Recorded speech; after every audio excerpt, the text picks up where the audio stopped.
నాలోకోత్తరమైన సౌందర్యాన్ని చూస్తే ఇంకేమైపోతావో.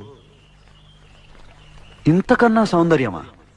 ఉండదు కాక ఉండదు. అరే ఉందనుకో ఏం చేస్తావు అంటున్నాను. అరే అనుకోవడానికి ఆస్కారమే లేదు అంటున్నా. అరే ఒకవేళ ఉంటే ఏం చేస్తావు అంటున్నాను.